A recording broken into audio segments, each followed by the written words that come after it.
All right. We are live. How's everybody doing tonight? It is Tuesday, June 30th, and we are kind of going for a slightly different vibe tonight. What's really strange is, first of all, I don't have any earbuds in, and I'm not going to have any guests tonight, so I am talking to a camera. But the neat thing is I'm going to be in the chat a bunch tonight as we're just kind of interacting. I wanted to really kind of work together tonight to answer maybe some of the questions that, maybe you're sometimes too busy to ask in the midst of doing a service, or maybe you're just like, it's a newbie question, I don't want to ask what an IR is, or any and all of the above. And, we've already got some comments showing up here, which is always exciting. One of the interesting things is because of the offset from when we're broadcasting and when we're getting comments coming back in, it's a little bit offset, but that's kind of the rig setup here, the way it works. So, all right, first of all, thanks for joining us. If you're here on the live stream, great to see you. If you're by chance catching us on the broadcast, great to see you as well. I guess you're seeing me, I'm not seeing you, but the point being. All right, Brett, hey, Brett's over there on Facebook. And yes, how to properly EQ a guitar so it will sit well in a mix. What a great question. I have a bunch of thoughts about that. There are a number of challenges that we face when we go to approach making the guitar sit in the right place. One is what is happening at the foundation of the mix.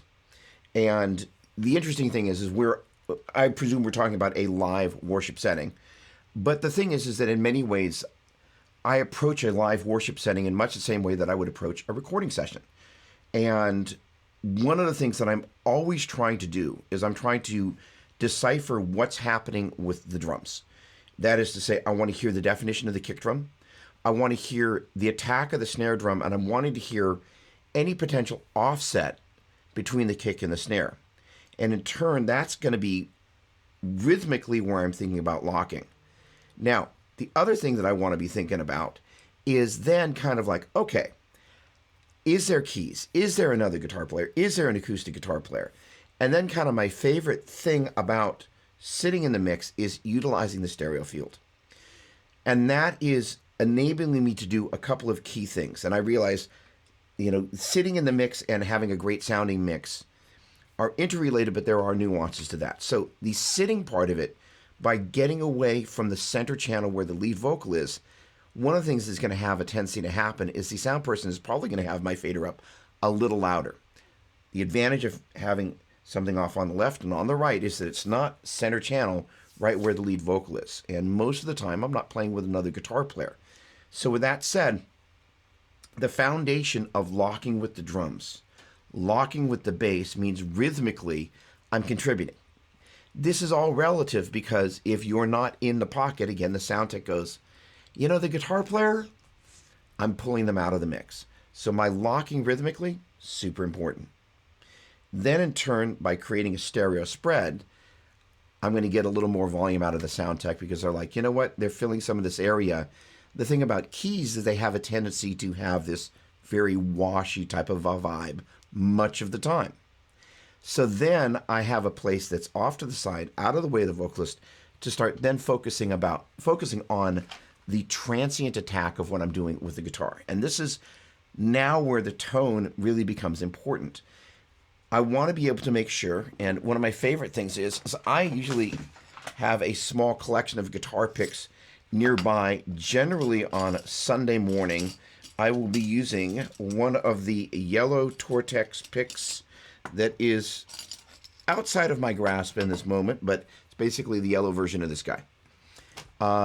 Because it allows me to have a certain type of attack that is not too harsh, not too soft. And the transient is what allows the guitar to kind of poke through the keys, be heard above the snap of the snare drum. So once I'm rhythmically locked, then harmonically I start to kind of go, what gap am I going to fill? So sonically, that means I go into this. Usually I have a pretty good idea of what drummer I'm going to be playing with and what bass player I'm going to be playing with. I know the tendency if the drummer has a very bright snare drum, I'm not going to be competing in that space. I'm going to have a slightly more muted sound. That said, if the drummer has a lower snare drum, I know I can kind of sit above them. Because again, if you think about the transient attack of the snare drum on 2 and 4 there, pretty much moves everything out of the way with it. So if you're competing with that on beats 2 and 4, that's a classic place where we want to be sitting in the groove. So if the guitar is just disappearing every time we hit 2 and 4 with the right hand, we're kind of in a bad way. So getting to the tonal side of this is the fact that I want a warm sound with some high end and some mid-range. Now the interesting thing is that the big conversation that I'm hearing a lot of with many guitar players these days is that mid-range rules. And the interesting thing is I kind of came up in the 80s and kind of my whole thing was like that V where you pulled the mid-range out. You had a big giant drum, drum, drum thing happening in the bottom end, and you had the attack on the top. So if you're going to get to shredding, which is not a traditional thing that happens on a Sunday morning, the idea is that you can hear the articulation. And as of late, I've been experimenting with just kind of going, okay, well, this is what I've done traditionally. Let me just punch the mid-range up a bunch and see what happens. And so long as I'm not trying to play something quickly, having more mid-range really allows the guitar to just kind of poke through a little bit more.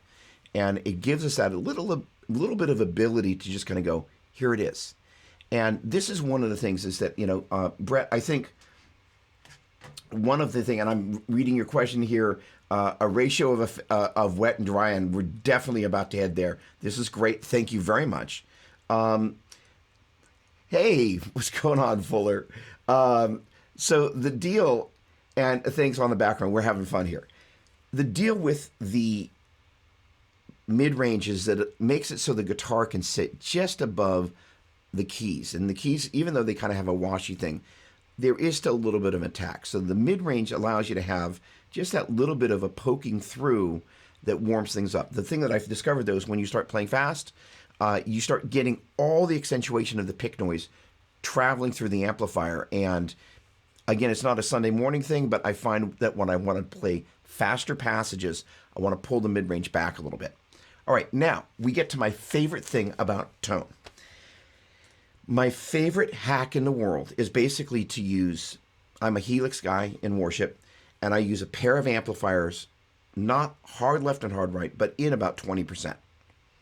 Then in turn, I will use a delay and a reverb that I do have hard panned left and right. And what that does is it kind of creates, if you will, a wake that literally kind of goes back in time like that. So the guitar, the direct signal is here, and the delays are here. And what that does to answer your questions, it creates these separate little paths in which your direct signal is traveling, kind of hugging the lead vocal, and your delay signal is trailing behind it, delay and reverb. And so what that does is because they're not sitting, if you will, this is going to be, oh, I got it backwards here, holy cow. This is going to be the delay and reverb, and this is going to be the guitar. By separating them out, as opposed to having them stacked one on top of another, you get that depth of field. When you have that happening both on the left side and the right side, that's where you open up, first of all the space in the center, you're leaving it open, but you're coming in just a little bit and creating that space on the side. And I got to tell you, it is a game changer. Because again, to answer your question, Brett, what happens is, when you're stacking that stuff one on top of the other, you lose the transient attack of the pick because the previous delay is bouncing back on top of that. Learn that from Jose Triani. What is the best budget gear to stream video? Daniel, hey, how you doing? What a great question. You know what, Daniel, why don't you do me a favor? Why don't you clarify exactly what you want to stream? Because there are a number of different types of streaming scenarios. Do we want to stream a church service? Do we want to stream going live on YouTube as we're playing stuff? One of the biggest considerations is how long you're going to be online. And generally speaking, one of the things that I've found is that if you're online for 30 minutes or so, is when you begin to find that your audio and your video can begin to drift. And this is where some of the different slightly more expensive solutions you can get into play. So let me answer your question. First of all, one of the interesting things is that Helix, because it is a USB type of device, if you will, you could actually use a microphone on one of the paths in Helix, and you could use your guitar on the other, and then have that come out via USB and use that as for your audio, and then have some sort of camera to go in there. I've got actually the definitive answer, Daniel, for your question is there's an application if you're a Mac guy called Ecamm Live, which is what I'm using now, and I am besides myself about this application. First of all, I have fallen in love with green screen because it enables me to do a number of different things around gear. Yes, live streaming, hang on, reading, paying attention without losing my mind. There we go. All right. Hey, Matt Keys, how are you? Let me go through here and read and try and respond without losing my mind. Let me see if there's a response there about, oh, Matt, why are my fingers so sore? Hold on a second. Okay, so, hi, Cliff, how are you doing? All right, so let me, first of all, on the live streaming. Good, thank you, Brett, on the live setting. There we go, that's what I figured.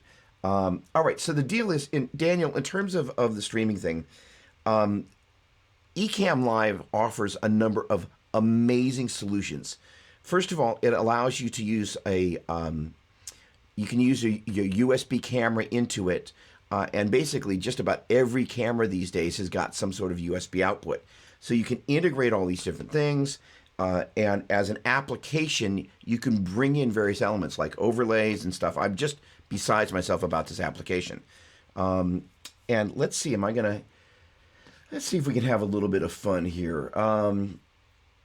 Let's go over to, let's see here. We're on the main one here. What have we got? There's Google Chrome. So if I wanted, for example, I don't know, so we were doing some sort of thing where we're talking about a chart.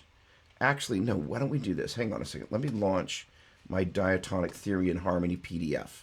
Because invariably, maybe we're doing some time playing, maybe we're going to do some time teaching, and in the process of doing teaching, it's always nice to be able to bring in some teaching tools. So let's see if we can pull in a PDF here real quick. All right, while I'm doing that, here we go, and let's get you, and there we go, and let's get over to, I don't know, let's get over to some modes. I like modes for today. Note names. We'll come back to that.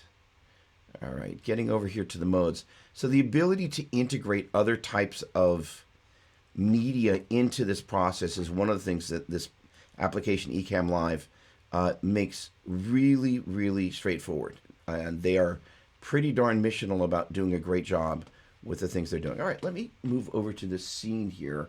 And I'm going to need to make one small change as I set that up.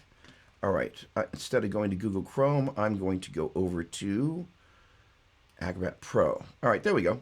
And there I am with the Diatonic Theory and Harmony PDF. So what's really neat is like, hey, let's go over the modes now. All right, so we've got the major and the Dorian, so on and so forth. The ability to bring that sort of stuff into a stream, kind of have, little, let's get both hands in there. Baby Doug down there in the corner, out of the way. That's a really valuable tool. And let's see, I should be able to get over here and kind of move me around in case I want to do that. There's just all sorts of customization here that is available. Let's do this. Let's do the wide Doug. Hopefully not too wide. Up. There's a little bit of green screen coming through. Let's go back to square. There we go. And so that sort of functionality. The other thing about Restream that's great, about Ecamm Live is it allows you to integrate with multi-stream applications like Restream, which is what I'm using right now to go back out to both Facebook and YouTube. Very, very, very cool, and I love it. All right, let me go back to my previous screen here. There we go. There we go. And I love the transitions, and I love being able to use backgrounds. That, for me, is me in my happy zone. All right. First of all, Wendy, how are you doing? Hello to Haiti from the United States. I was on a mission trip in Haiti just after the earthquake, and that was an experience that I will never, ever, ever forget. Thanks so much for joining us. Awesome. Okie dokie. Let's see what other questions. All right, budget gear to stream. Let's see if there's a follow-up to that. And then, okay, good. All right, so then picking up this other question here.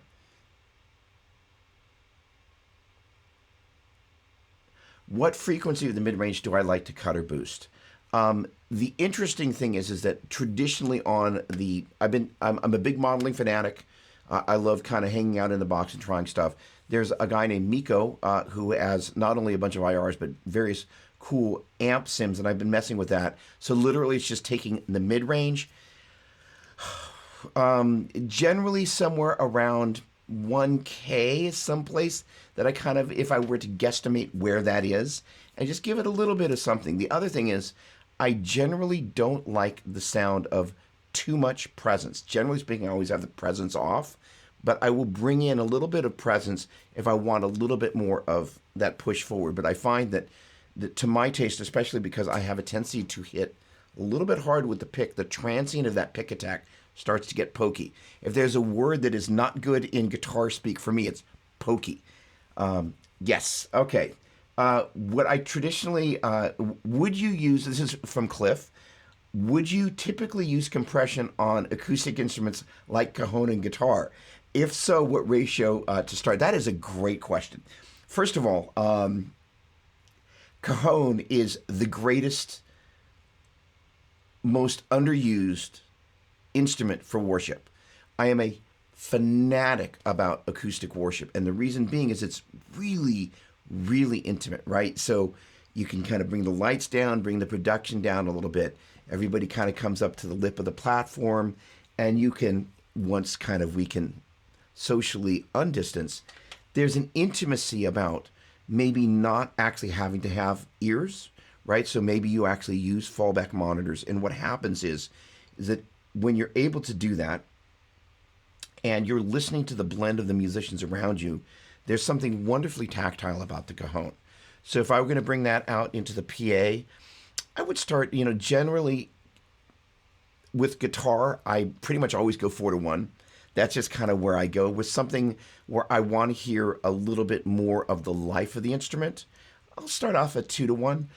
The reason being is that I don't want to just totally flatten it out, right? A percussion player, you want to hear the sound of the fingers when they want it to be intimate, right? That is to say, here we go. That. And when you want the slap, let me do it in a way that doesn't peak.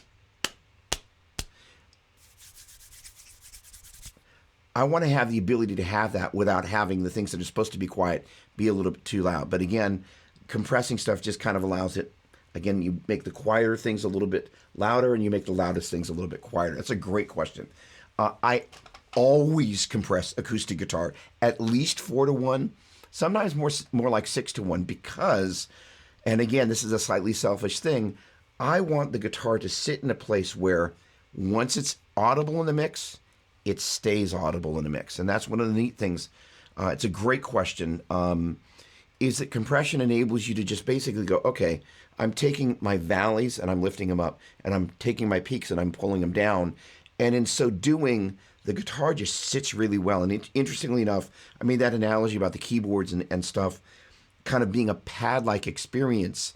The common thing that people say about, electric guitar and acoustic guitar, in particular in worship, is it's more of a shaker when they start doing more sophisticated rhythm patterns, right? So that all you hear is a chicka, chicka, chicka, chicka, chicka, chicka, chicka, as opposed to the actual chordality of that. So one of the neat things about using some compression there is you start to introduce more and more of the note with the transient. And just in case anybody doesn't know what a transient is, what it is that when you hit a note like this, it's the actual attack. And this is actually, you know what? I encourage you to try this. And it's fascinating when you do this, is to sit there with your guitar and don't let the note sustain, but literally just sit there with the pick and go, well, like this, and just kind of going, and listen to what it sounds like through your rig, because you may be in for a world of surprise, because you begin to go, I think I'm listening to the note, But if you use a fair amount of pick attack, you actually begin to go, there's the melodic side of what I'm doing, but the percussive side of what I'm doing has a lot to do with it. And the interesting thing is that if you think about the sound of the pick, it's also adding some harmonic content as well. But there it is. That attack of the pick produces a huge amount of this initial attack when you play. So if you find that you're like, wow, I really don't like the sound of my pick hitting the string the way it is, you might want to loosen up a little bit with the right hand. And that's one of the interesting things. I literally was writing a review. This is the new PRS that we were talking about last week. And I was writing, and I'm not plugged in right now, but I think we'll be able to pick this up. It's one of the really neat things about this guitar is what we would describe as the envelope, the way the instrument opens up as you go from quiet to loud.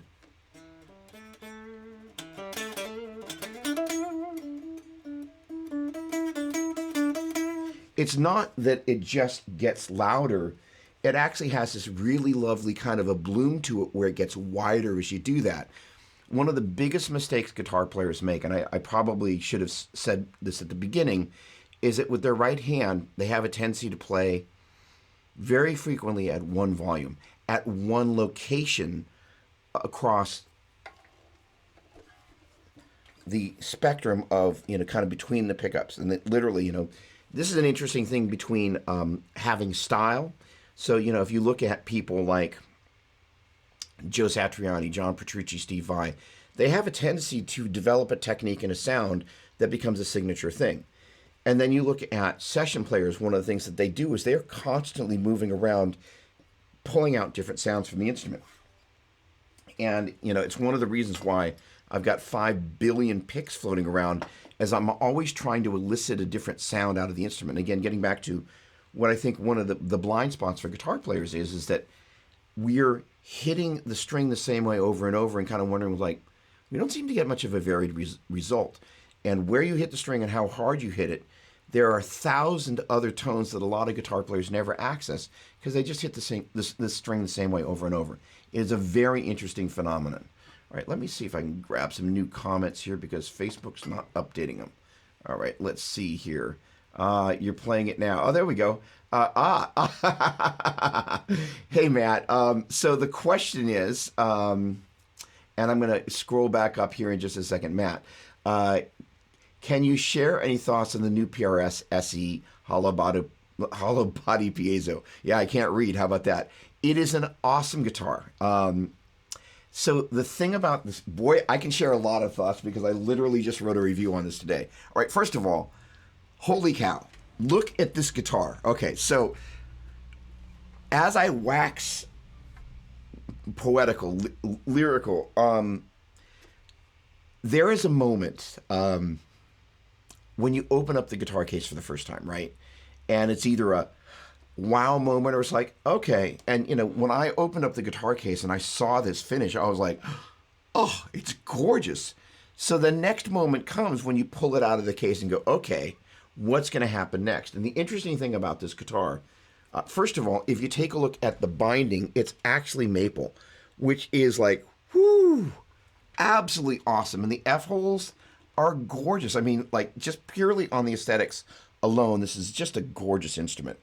So I was like, okay. Now, the interesting thing is it's got a relatively beefy, let me see if I can do this without banging into anything, relatively beefy neck considering. And I thought that was very interesting. But, as soon as I started playing it, I was like, oh, this is super, super comfortable. And that's ultimately, for me, what I'm looking for. One of the other things I'm looking for with a neck, and, because this is a 25-inch scale, it's not a Fender scale, it's not a Gibson scale, it's kind of somewhere nicely in between. The thing that I'm always trying to do, and certain necks prevent me from doing, is getting my thumb wrapped around to kind of play, if you will, the Hendrix chords. And so very comfortable to do that. I love like the big boat neck guitars or, kind of 50s Fender V guitars. So I don't mind a big neck. What was most interesting about this guitar, and unfortunately the camera angle's wrong, I'm not going to mess with that now, but the neat thing, let's see if I can do it like this. There we go. I'm not dropping anything, but like pretty much I'm just balancing the guitar right on the center point without bashing myself into the face. And you can see that it really doesn't, well, you can't see. Hold on, let me try this. Here we go. Like the guitar is pretty darn well balanced. It is a little tiny bit heavier in the neck, but not much, which considering it's a hollow body and the feel of the neck, it's really well weighted. And especially once you put it on your leg and just kind of lean into your body, it sits perfectly. And that's one of the things that, I'm always looking for is, how is it balanced? And that's the other thing about this guitar that I loved and love is that the balance of the sound is beautiful, and that kind of that envelope thing. Again, I should have thought about plugging in before all of this, but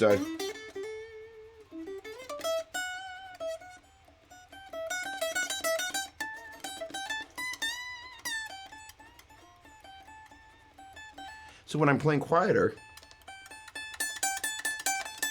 and when I play louder, the guitar knows how to respond to the pick. That is to say, it doesn't get too pick heavy. It doesn't get too harsh. It just really has a gorgeous, again, envelope. The idea is it just kind of opens up and closes in a really natural way.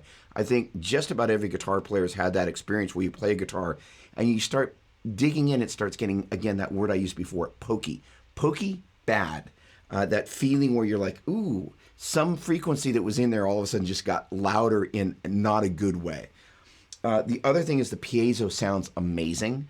And the other super, super cool thing about this is it's got dual outputs here. The lower one is, there we go.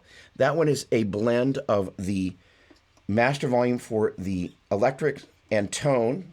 And obviously the three-way pickup selectors for those 5815s, I think is what the pickups are. And then this is the volume for the piezo. And so that is blended out on this output here. Then if you plug in a second cable, this becomes just the magnetics, and this just is the piezo. And what's really neat about that is I literally reviewed this for Worship Musician today. If there's any time that a battery goes bad in an instrument, it's in the break somewhere between rehearsal and service. And so the neat thing about this is that you can use that guy right there, and it's a passive output. So even if your battery dies, I think Jack and that is to say Jack Higginbotham, the COO from PRS, and Lloyd Baggs, as in LR Baggs, they call that output the rip cord, because it's kind of like, if you're jumping out of an airplane, you need that parachute to open. That rip cord, you got to depend on it. And, obviously, if you've ever heard a battery starting to die in service, it's a bad thing. And they always seem to do it at the worst possible time. But the craftsmanship is just amazing. And kind of, I was talking about the idea of pulling this thing out of the case. And, what happens next, right? Because it's obviously beautiful, but the more I played it, the more I wanted to play it. And there's just a ton of great sounds. The piezo sounds amazing. And, it's an interesting thing. So we had Lloyd and Jack on the show last week. And one of the things I asked them, which I had a feeling about, and they confirmed, especially Lloyd did. I was like, do you think it's easier to make an electric guitar with a piezo pickup sound more like, quote unquote, an acoustic guitar when amplified than an acoustic guitar? And Lloyd was like, absolutely. Because an acoustic guitar sounds the way it does acoustically. Trying to get that to translate into an electrified version of itself is actually quite a challenge. So I thought that was really interesting. Great guitar, Matt. I absolutely love this guitar. And the binding, honestly, this is like, I think the map is $1,547, and $1,500 is not cheap, but the craftsmanship on this guitar. The other thing I'm going to say is that this is made in China.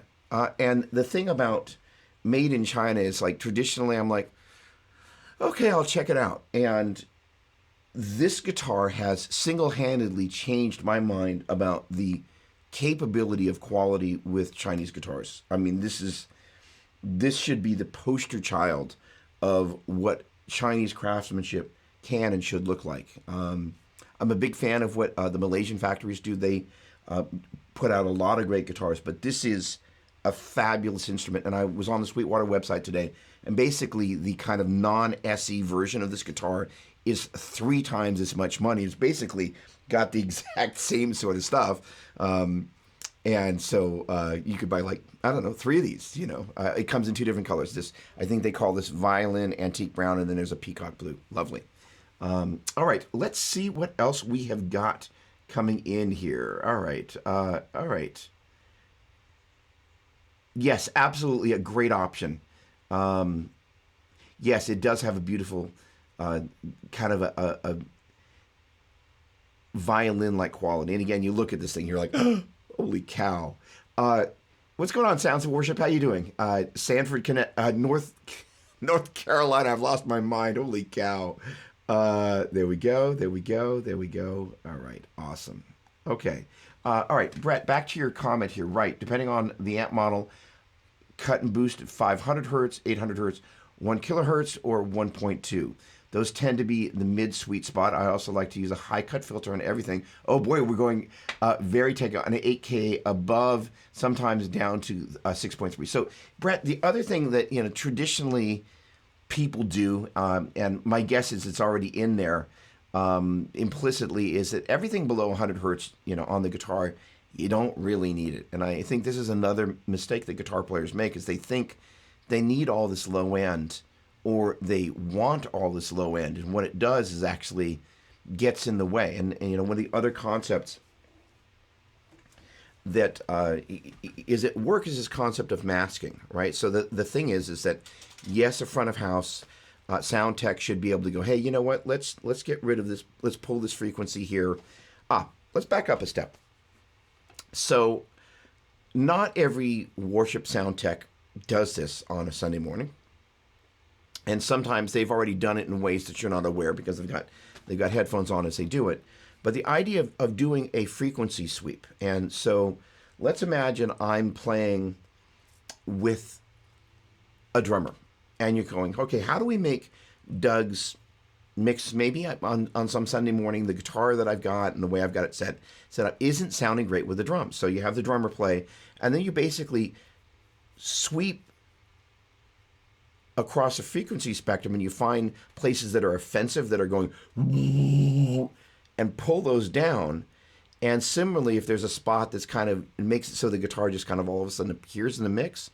That's the thing, is that, and this is kind of a classic thing. I'm sure pretty much everybody's heard this, but sometimes it's not about volume at all. It's just finding the EQ point.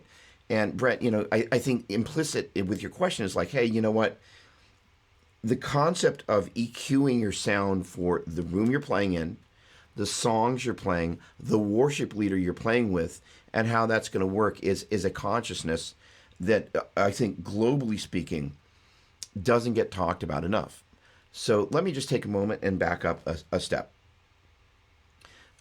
When I am in a situation where a church is meeting, I'm always very conscious to spend a lot of time in preparation. That starts with passive listening. That is to say, I will put the collection of songs on a playlist and or you know on my iPhone, and those will live with me as I'm kind of going about doing my business. And what's happening is that you're getting those songs into your subconscious. And what's neat about that process is then, quite traditionally, you know, the afternoon before a midweek rehearsal, and or the Saturday night before a Sunday morning pre-service rehearsal and Sunday service, I'll traditionally on the Saturday night, and sometimes, you know, get up at the crack of dawn or before the crack of dawn on the Sunday, and then spend, you know, usually 2 hours playing on my own, rehearsing the songs. And in that period of time, I'm listening to the tracks, because usually I'm practicing along with either multi-tracks, or I'm practicing along with the actual recording, quite often pitched to some strange key, and it sounds like this, and or it sounds like this. You know what I'm talking about. And so none of the instrumentation really sounds right. So you're imagining like, okay, well, in this particular key, when it's not pitched up, and the guitar sounds like a guitar, and the drums sound like drums, and bass sounds like drums, this is where my guitar should sit. And in turn, I'm imagining how my guitar is going to sit, not with the people that are playing on the recording, because they're in a studio, that's a room with a bunch of microphones, with a bunch of musicians that are not the same room, not the same microphones, and not the same musicians that we're going to be playing with on Sunday. So then it's kind of going, okay, I'm understanding where I can craft parts that sit well against the vocal melody there, because that's my number one focus. As much as I talk about locking with the drums, because I got to have an anchor rhythmically, my number one focus is as I craft parts, and this is an interesting thing, is that if you listen to your average multi-track, there's like 10 million guitar parts. You're like, I don't know. And so ultimately I kind of go, okay, if there's a signature part, like my favorite example is Salvation Is Here, right? You got to play those parts. But aside from that, it's this wash of stuff that happens where these guitar parts get layered. And ultimately, in a lot of worship recordings, there is an acoustic guitar that arguably that song started with. You know, if you think about a songwriting session. So the idea is that you're kind of hearing, here are the changes. And in turn, then I start thinking, right, well, how do I take the harmonic essence of those changes and either play them as chords or play some sort of arpeggiated thing or some combination of the two. And I don't mean like that sort of thing. And then I take that and I have it sit underneath the vocals. And so without going too far out on the theory geek end, if you were thinking about a chord movement, basically just if I were going between the 1, 4, 5, and 4 chords in a given key, like the key of C, that would be C. That would be F, G, and F. The sweet melody notes are going to be the 1, 3, and 5 of the C chord when we're playing the C, so the C, E, or G. When we're over that F chord, it's going to be the F, A, and C, and when we're over the G chord, it's going to be the G, B, and D. Sure. So in other words, and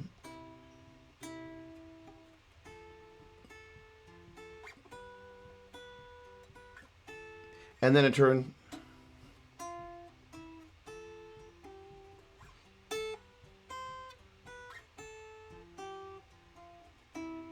and what I'm going to start doing is crafting these little arpeggiated parts that I finally realized one day. What I'm actually doing is I'm being the piano accompanist.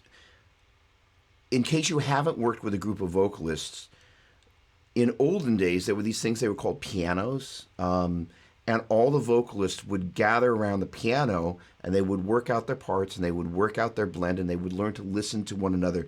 They would listen for the dynamics, they would listen for the harmonic lifts and how long to hold notes and all of those things, and that happens best when you're in a room together gathered around a piano.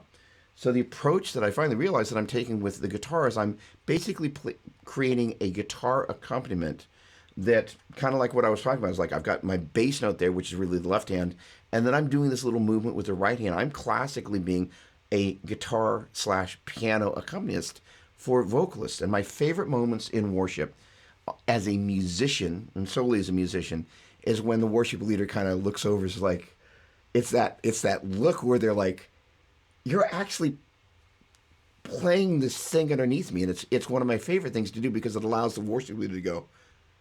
Because what usually happens is, you know, people show up under-rehearsed, under-prepared, and unwilling to actually kind of do what it takes to elevate the experience to the next level. It's okay. I realize people are busy, but if the goal is to actually elevate it from week to week, it's kind of like going to the gym. You know, if you don't go to the gym, the muscles don't get any bigger. Don't go to the gym right now. So the point being, go to the home gym, is that there's work that goes into this. But the neat thing is that sense of going, hey, you know what, the worship leader, we've got to actually create that base for them. And then when you're creating this harmonic thing that's supporting the melody notes, that thing you saw me doing where I was basically playing the C, F, and the G, I was playing C and its third, that was an E, F and its third, that was an A, and a G, its third, which was a B, and then I was kind of moving those notes around a little bit. Now, the danger of those notes that I was moving around to is they were kind of either a half step or a whole step on either side of the three. That's where I have a tendency to like to place the movement. If you're not careful, that can be a bad movement with the vocal melody.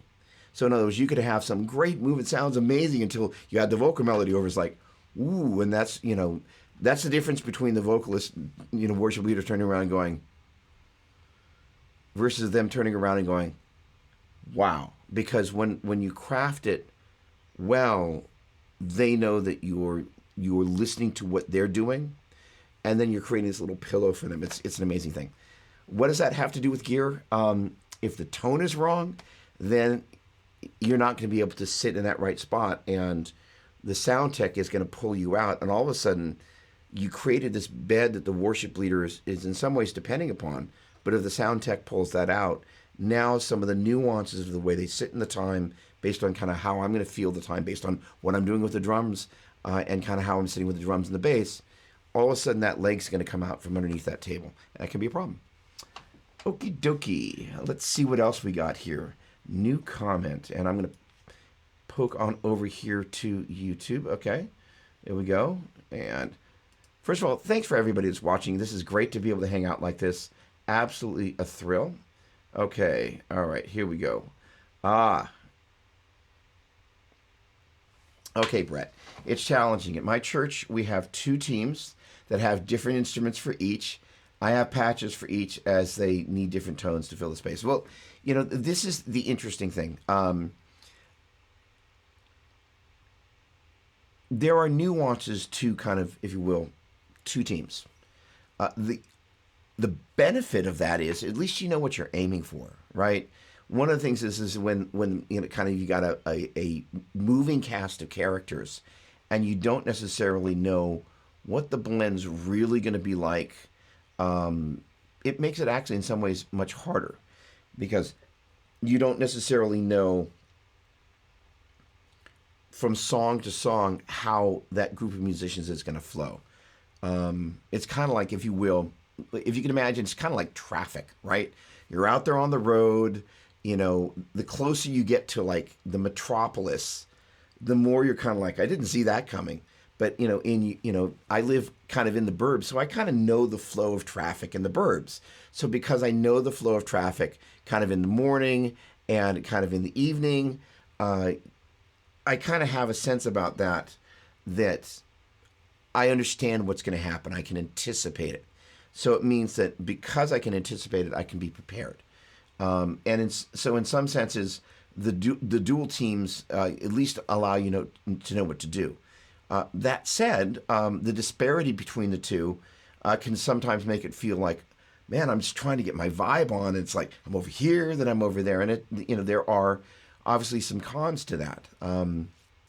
But I think sometimes at least having an idea is like, this is what it is this week. This is what it's going to be this next week. Actually, I will say as a musician, I enjoy that challenge, and the fact that I have to create different sets of tones. I always enjoy the concept of, I don't always want, need, or have to be the same guitar player. It's an interesting thing, is like when I set up different pieces of gear, especially when I'm in Shredder Doug mode, I could pretty much plug into just about anything, and I would dial up a sound that's so similar. And I realize sounds in the hands, but it's so funny what I go for is just kind of a thing, and I can pretty much get it with a lot of different pieces of gear, and it's so close that I think most people would never realize I'm playing through a completely different rig. And there are times that I love actually just kind of going, this is all about self-indulgence. But the other part of me loves kind of having the opportunity to kind of go, okay, well, who do I have to be be able to do that? And that's one of my favorite things about demoing different pieces of gear.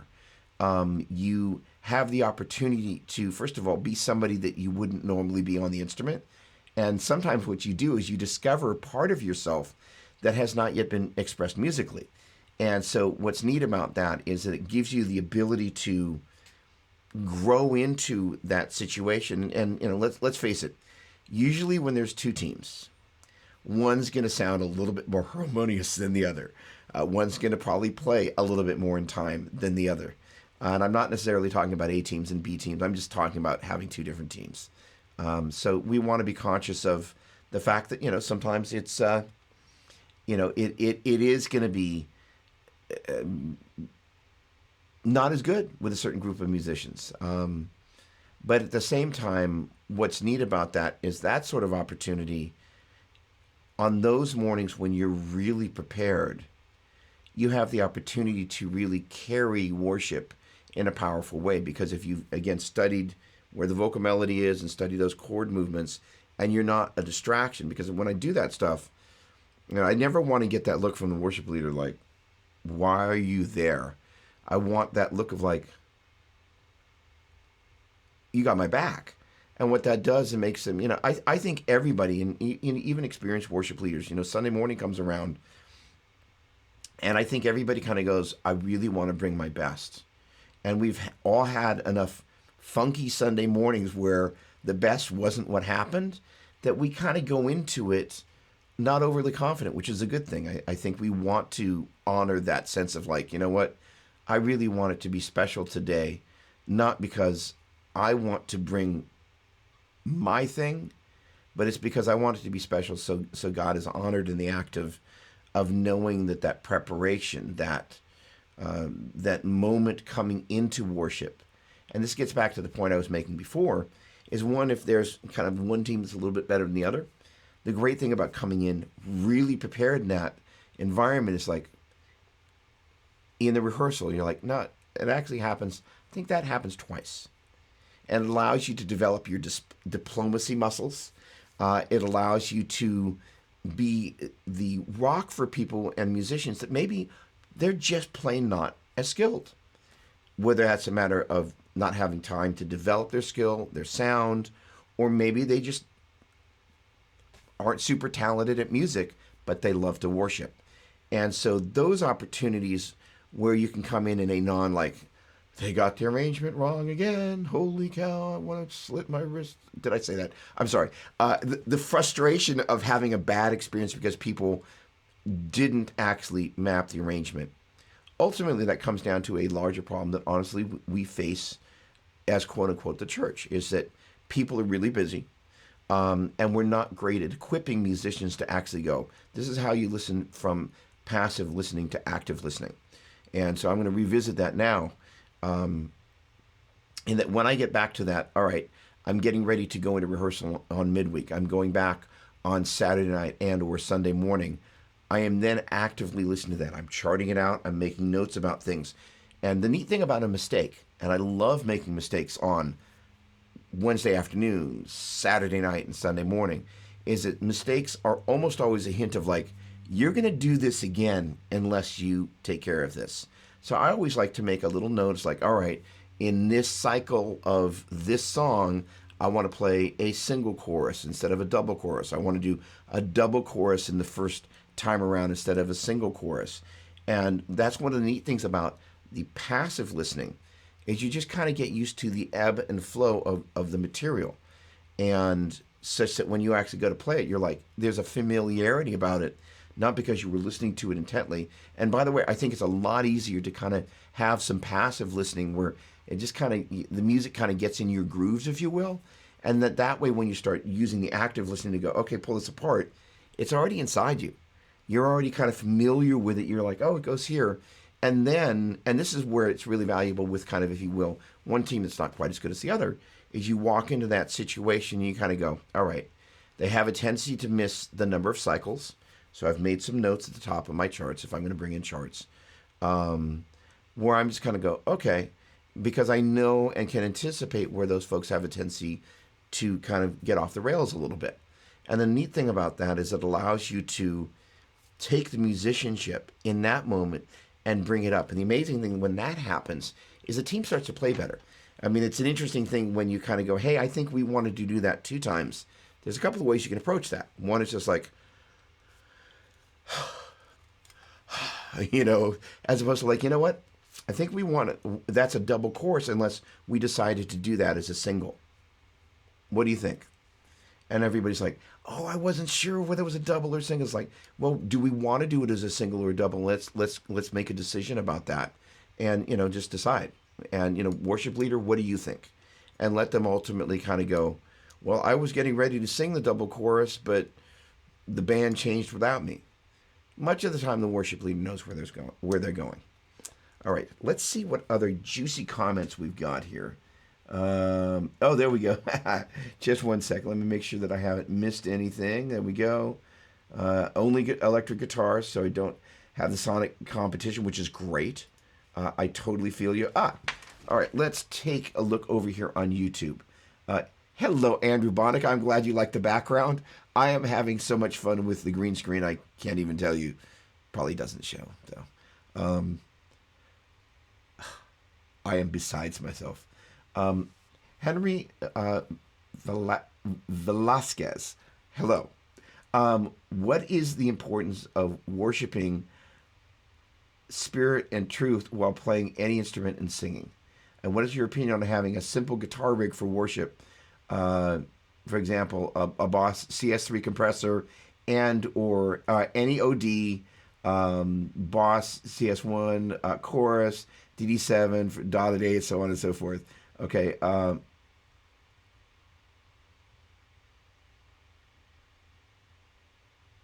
Okay. I'm 99.9% positive I'm reading you right here. So one of the things that I mentioned a couple of minutes ago as I was talking about, I want to support the worship leader, but that's what I'm doing as a musician. And my wife frequently is like, Doug, I hear you talking a lot about the music and the gear. What about the worship? It's an interesting thing. Music is the language through which I best worship. Something gets communicated through the instrument that I can't put into words. I'm not good at going, God, I love you. I'm kind of like, look at all the things that you've done. Music allows me to express that in a way because I'm able to, the neat thing is God gave me the gift of music and has connected me with so many amazing people. That gift it's unbelievable and it brings us together, right? I mean, it's amazing.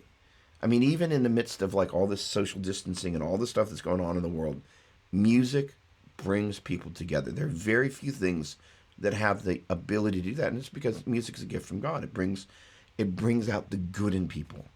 And so the worshiping with my guitar, I think my favorite thing that anybody's ever said, and it's on the fridge, and I used to be at a very large church here in the San Francisco Bay Area, and my wife somehow got a comment that was put in the comment box. I used to have long hair, and the comment was, I love the way the long-haired guitar player worships with his guitar.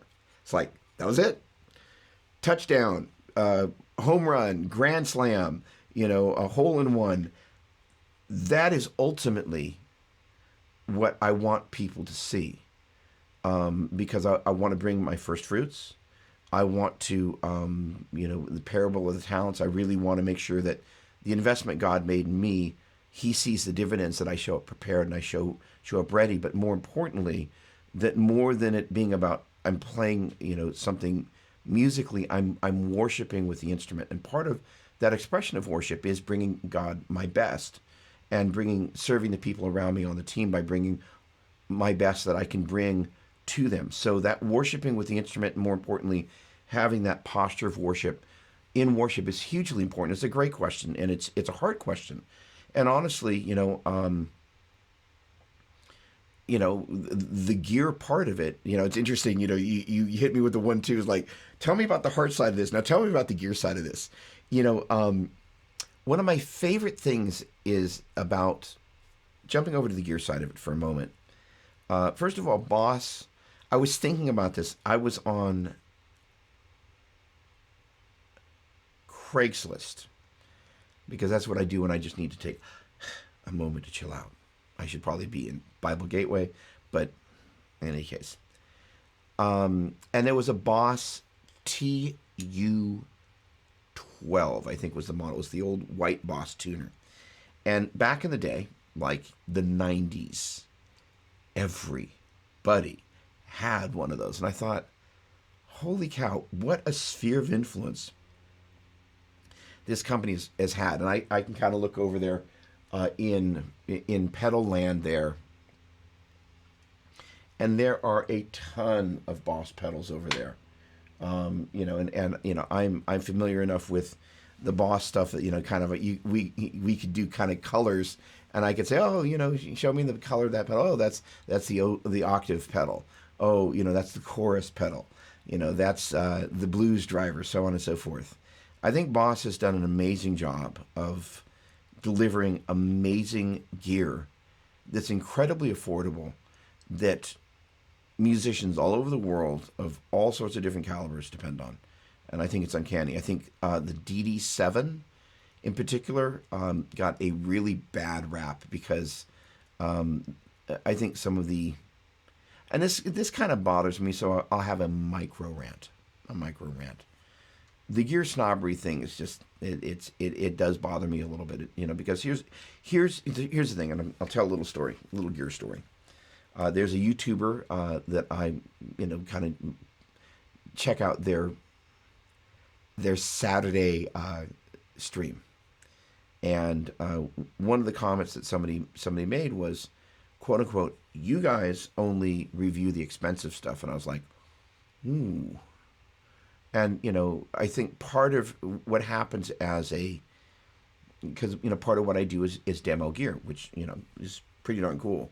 God's amazing. And so in so doing, I have the privilege of playing through a lot of gear. And quite often I start thinking about, at times, playing for my peers, which is slippery slope because you're, at that point, you're kind of doing things for reasons that aren't always your best reasons.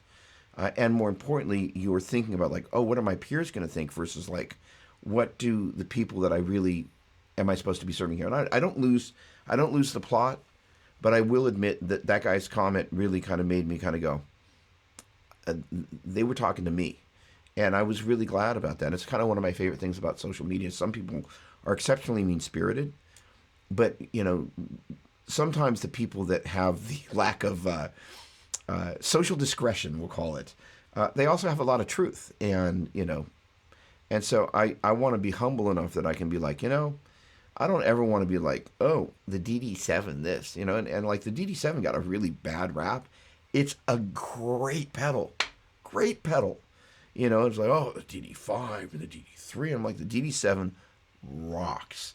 Just a great amount of functionality. And I use that pedal a bunch, so...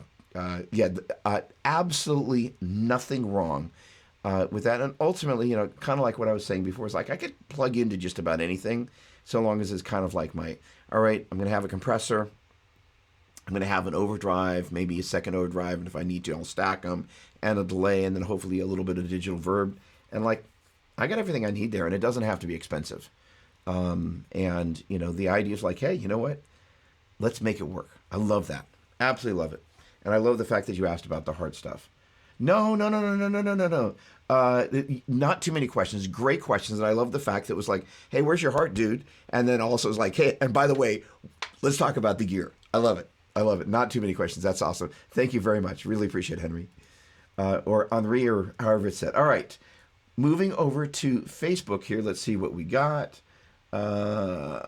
Okay. There we go. Okay. Brett, I'm glad that you, what I said about musical communication, same way, awesome. Best way I can tell God thanks for everything is to play the guitar and speak the instrument. Yeah, I'll work on it. I guess I should be practicing the upward verbiage. I'm good at gear speak. Robbie, what's going on? How are you? I've been told that playing isn't worship. For a long time, I felt I was working while in the pulpit. Why? Because I was thinking of chords, lead lines, volume, effects, turn on, off, etc. But there have been times when I know, Seymour, hang on a second. I know the material so well I don't have to think. In those moments, I can feel the worship and feel the effect of the music singing going up to God. I also have felt the need to stop playing and kneel and worship myself, which is awesome. I love it. Nothing like being driven to tears in the middle of worship. You're like, oh, here they come.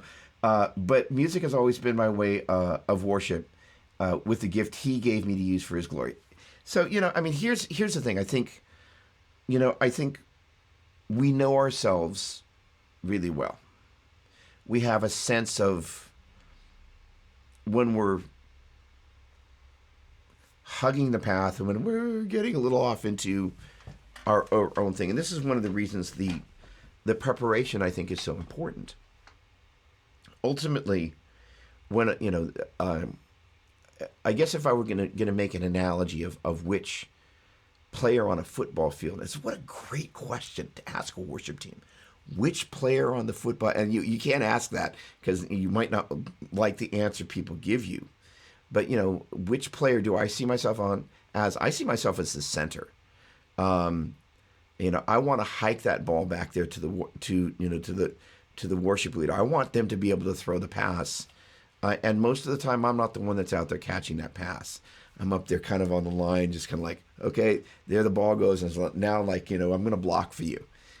Because, we've all done worship on Sunday morning where sometimes it is a battle. There's an atmosphere in the room where you're like, all right, we got to break through. And if I'm not prepared, and, this is the other thing is that, I know what it's like. And I'm thinking of a very specific example where one particular, Sunday, I just kind of like lost the plot a little bit. And I had practiced, but I just, every so often you're like, memory gone, just like, and the worship leader kind of gave me one of those other looks like, we just did this in rehearsal. Where are you? And it's just like sometimes you just lose the plot. That happens, and you got to have grace with yourself about it. But those times, it's good to remember them. So I think tears. Yes, I love it. It's just a process. I think the idea of being conscious of where we are who are we playing for? And I don't think there's really anything wrong with the idea of like, I'm playing to support the worship leader because, first of all, one of the really important things that happens, and it gets back to the thing that I talked about kind of at the beginning of this with the drummer. I love playing bass at church too. And I'll always stand in a place where I can kind of, if the kick drum is here, I'll be far enough back on the platform so I can see the beater. And there are a couple of reasons for that. One, most of the time I will have memorized the kick drum part, and doom, doom, doom, and so I can pretty quickly tell, did the drummer actually learn the parts, or did they kind of show up and like I'm gonna hit at the same tempo and kind of do whatever. The thing about that's a little bit of a problem, just for the sake of conversation, is that drum part is most of the time in a real recording starts with the drums, maybe the bass at the same time, or maybe it's even digitized. But when it comes time to really make a real record, it's the drummer and the bass player in there just really laying down this fat groove. So if you start changing those parts, it's like pulling out parts of the foundation of the house and wondering why the house is starting to teeter. You've changed the fundamental placement of where time sits in that. It's a dangerous thing to do because it just messes with everything. It's not good. But bass, hey, what's going on, Keith? There we go. Let's see. The tears sometimes speak louder than the chords. They sure do, Brett. What's going on, Keith? It's an interesting thing, Brett. You can't lead the people where you are not going yourself. If you want them to worship wholeheartedly, you have to do it first. It is, I have to really watch myself. Judgment is a thing that creeps in there. In that, I always want to be super prepared. I want to be able to go, if there's a keyboard part, I know that 50% of the time, your average worship keyboardist doesn't know the keyboard little beep, beep, beep, beep, beep. So I will make a point of learning those parts such that if I either need to show them the line or play the line, I'm prepared to do that. Because, again, kind of getting back to that salvation is here kind of melody thing. That's the tagline of that song. It's like without that being played at the top of the song,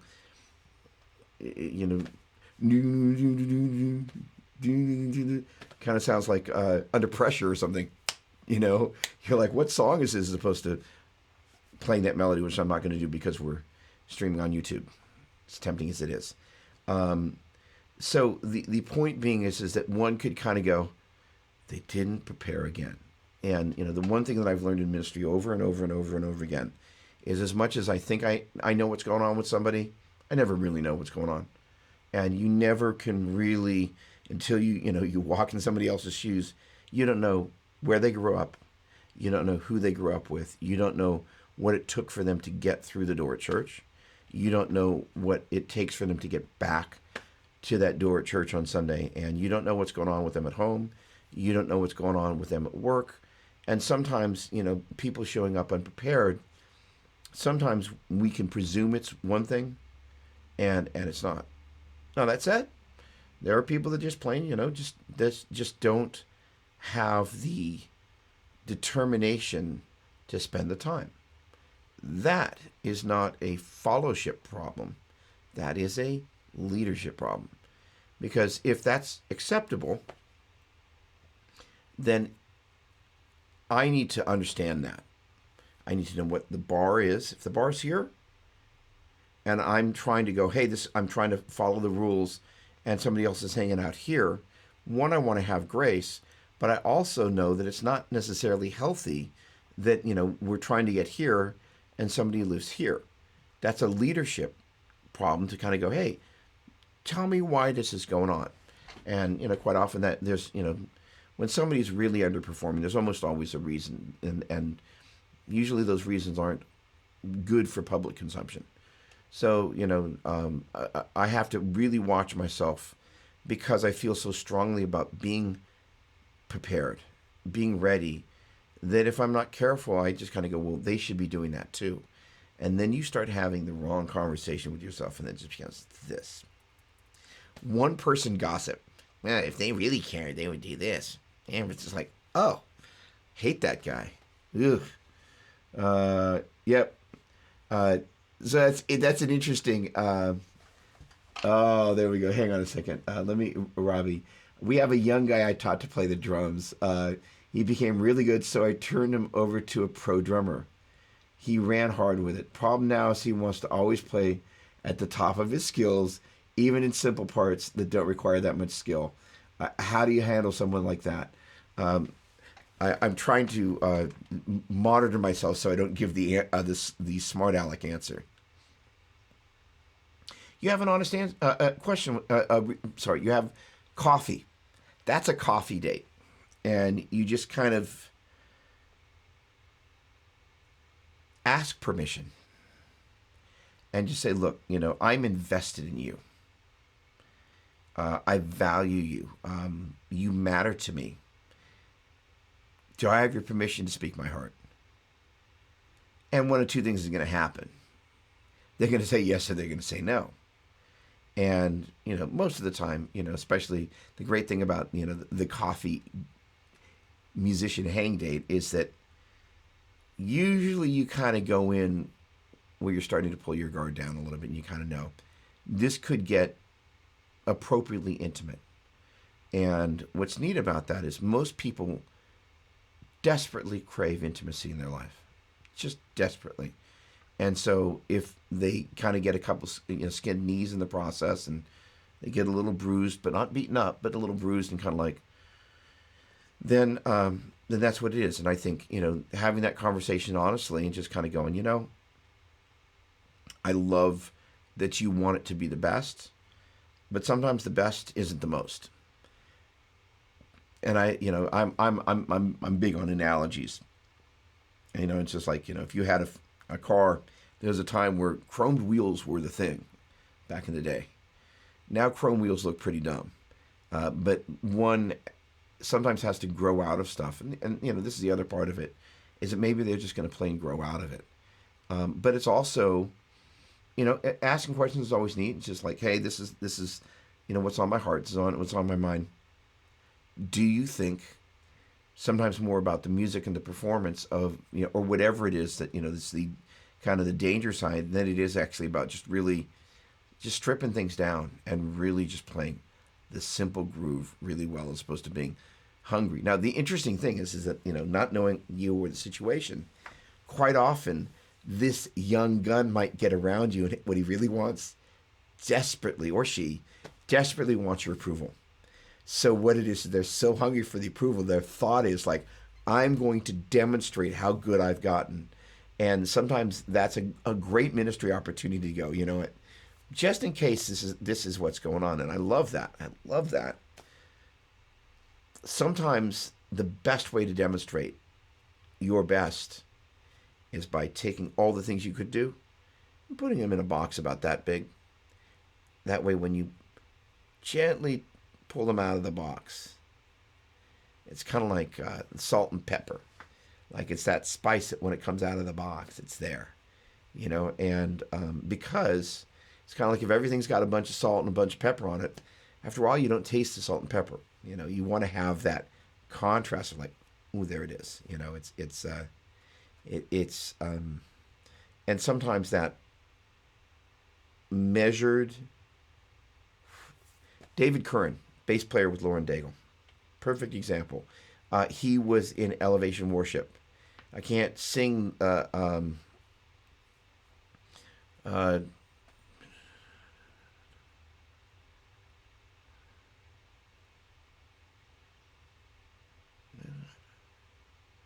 going to forget the name of the big hit that they had, but he plays this little bass melody in it, and it is the best worship bass thing I've ever heard. It's just this perfect little part. It was their giant hit before David and what's his name, who's on Capitol and is in Nashville now as well. Went to Nashville, but it's, you know, it's about the you know, around the walls, you know, blowing the trumpet, waiting for the walls to fall. Not quoting it literally, but you know, like this bass part is just like it's that perfect moment. You're like, this is my Paul McCartney moment, right? It was not a Stanley Clarke moment. It was not a Jaco Pastorius moment. It was not a Billy Sheehan moment. It was a Paul McCartney moment, and they just gently stepped up to the plate and went. Whew. And it's one of those things. Every time I hear that, I'm like, just in the pocket, the right notes, the perfect thing. And it took this song that was already great and elevated because they just took that little bit of thing. It's like, and they pull it back. Just one of my favorite things. All right, let's take a look. More new comments. I love it. I love it. I love it. I love it. Okay, let's see what we got. Do it again. There we go. Thank you. Yes. You know, oh, okay. Hold on a second. Zorro. Hang on. I'm scrolling back up. Okay, hang on a second. There we go. There we go. This is great. Brett, I understand you want to be professional and prepared while giving your best. Also being free to worship as well. It's a balance. It's hard to find. Yep. Grace is a powerful thing, not only to receive, but also to give. Amen to that. Whew. Keith Hay, a part of worship is using the gift God gave you. There's an issue where people use the stage to feel good about themselves when God already took care of that part. You know, I'm going to gently speak into that. I think I'll share a ministry moment with you. It was a fascinating thing. I think most people are way more wounded than they hold themselves out to be, for one. For two, they're desperately afraid to be found out that they're not quite as good or competent as they would like to be perceived. And so as an end result, they kind of live with their Facebook face where everything's kind of okay, even when things aren't kind of okay. And the problem with that is that ultimately it leaks. It kind of comes out in ways that sometimes it's not as obvious as it might appear. And that it's just kind of like, didn't see it coming, right? And it just kind of leaks out, and it looks like showboating, but they're so desperate for affirmation because they don't get it. That sometimes the desperation for that looks like showboating. And I'm not saying that you don't know the difference. I'm just saying, just in general, because I think it's, and yes, you know, there's the showboaters, you know, straight up. You know, I don't like to see, and this is one of the things about the journey. I'll make the analogy of driving a car too fast around a bend. It takes driving a car too fast around a bend one or two times where you kind of scare yourself and you kind of go, ooh, I don't want to do that again. And sometimes the self-realization of like, oh, I totally overplayed. What was I thinking? There's nothing like the talking to that you give yourself. So, and sometimes it's good to just let people bounce into the walls a little bit, but also just kind of, provide a little bit of a lane. And, again, that's it's a balance between leading people and loving people. That's I can't believe I just said that there's so much subtext there. Leading people is not always loving people. Loving people is actually accepting them on their good days and on their bad days, and just kind of feeling the same way about them on any day. And that's kind of where the coffee, part of the equation comes in, because you get a chance to really meet people where they're at. And, the other thing is to not go into the coffee date with the agenda. Nobody likes to be agenda'd. Yuck. Yuck, yuck, yuck, yuck, yuck. All right. Let's see what we've got here. All right. We have an issue like that. We showed an amazing drummer who plays with Lincoln named Zorro. Yeah, I know a thing about Zorro or two, who I adore. Showed him how Zorro plays parts, since shine where it's right and hold back when it's not. It worked. Oh, that's awesome. That's great. Pro drummer. I think I read this before. Should have taught him that laying back and playing simply is often the top of the game. Absolutely. Actually, the neat thing is, awesome. Thanks, Keith. Ooh, highlight reel. Yep. Yeah. And it yes, it's seeing people kind of in their, it's the best part is just being in relationship with people. I think there's so much that goes into genuine relationship that, you want to be present with people. And that, that honestly, and what's great about that is the worship that flows out of that is very powerful. All right, let's see what we've got. Oh, Helix LT, love it a lot. But my brother-in-law is old school with the pedals. Awesome, Henry. Awesome. Thanks, Andrew. Appreciate it. I am having fun with this setup here. So there was a period of time that green screen. So basically, now let me not break anything. So one of the things that I've learned about streaming is like, you start messing around. Oh, you know what? I can go to this scene right here. So this is what it really looks like, and I don't know what camera it's going to go to. It's going to that camera right there. This is what it really looks like versus this. Night and day. But there was a period of time that green screen was just cheese factor, just like, oh, yuck. And this application somebody asked about, streaming tools. All you need is really a good audio source. And again, even Helix, using one of the paths for a vocal mic. And in case you didn't know, Helix has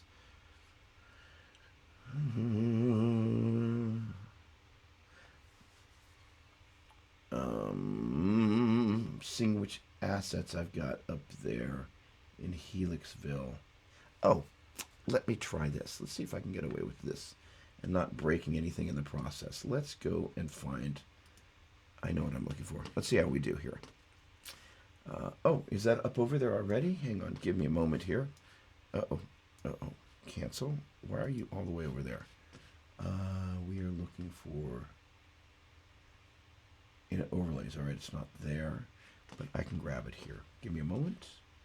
We're going to go for this right here. We're going to go over, there we go, and we're right there. There we go. Let's see if I can pull this in. It's behind me. All right, hang on a second. Why are you not letting me adjust you? All right. Why are you there? Why are you doing this to me? You're supposed to be an overlay. You're supposed to be movable, and I'm supposed to be able to move you. All right. Not the desired result. All right. Well, you know what? To tell you what, right? Number 2, there we go, is the mic input. And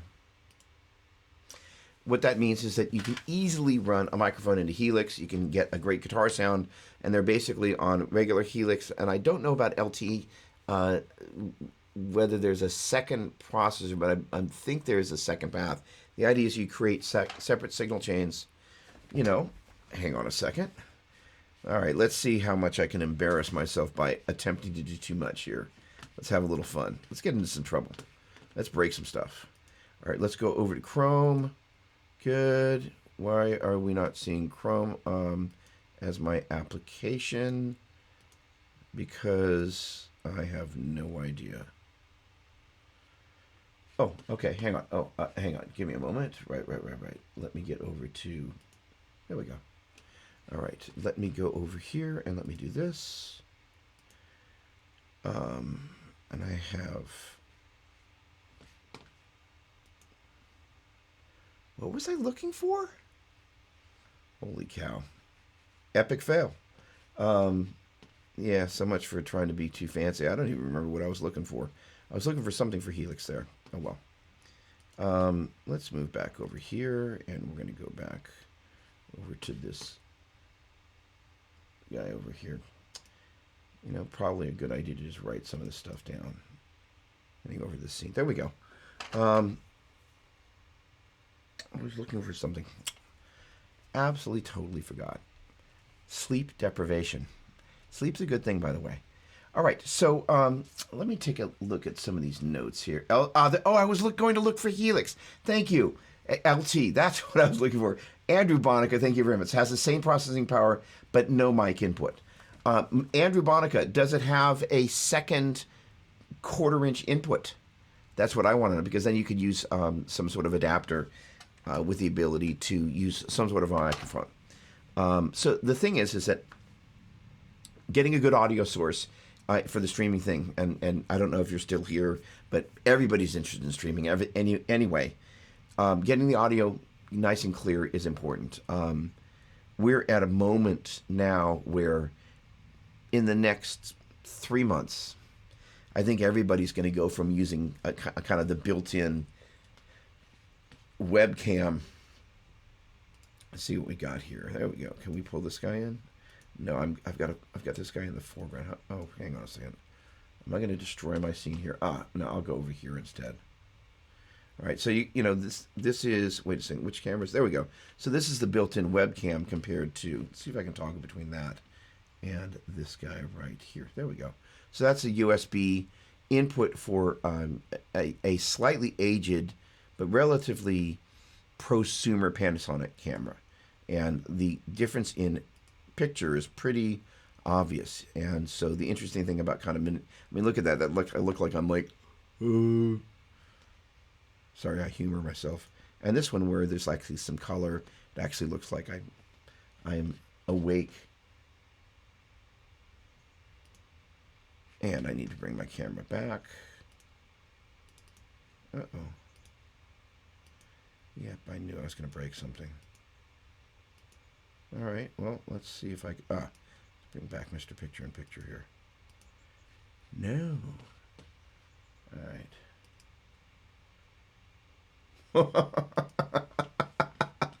Oh, where did he go? Come back, Doppler. Doppler, come back. There we go. The ability to get good audio going into your computer is the most important thing. I think people are used to seeing the really bad Zoom, bad version of the Brady Bunch. I did a Zoom call today with some music business peeps. And one of the things that, kind of came up over the course of that call was the fact that we're going to look back on this moment and we're going to look at those terrible, dark boxes of people stacked one on top of the other in their little squares and just go, how did we ever actually decide it was a good idea to push that content out online? The good news is that applications like Ecamm Live and now more and more of these kind of DSLRs. Canon is actually now, I think they rolled the beta out first for Windows, and I believe it's working now for Mac, where you can actually take your DSLR or mirrorless DSLR and basically connect it right up as a webcam. And so, the ability to have a really nice looking image, like the camera you're looking at is one of a pair of prosumer Panasonic cameras, 1080p, that I bought 5-6 years ago. Got a ton of use out of them, shot a bunch of demos with them. And one day I went, well, what happens, because the thing is that old cameras are worth. And so I was like, well, maybe I can try hooking it up and seeing how it looks over the web. And I was like, holy cow. So I have two identical cameras that, are a little bit aged. I won't get anything if I sell them.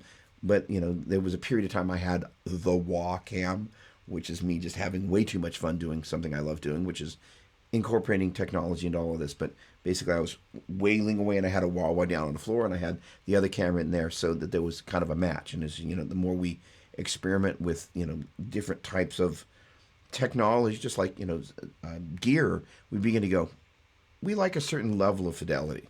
There's nothing like, when you want a lo-fi sound, going for a lo-fi sound. Like this Space Echo behind me. It's not necessarily a high fidelity sound, but at the same time, when we want to go lo-fi, it's a choice. We don't have to live there if we don't want to. Take a look here. Yes, you can use the 2 returns on LT as inputs as well. Thank you, Andrew Bonica. There we go. You genius, you. All right. What else have we got over here? New comments. All right. I am... Oh, my word.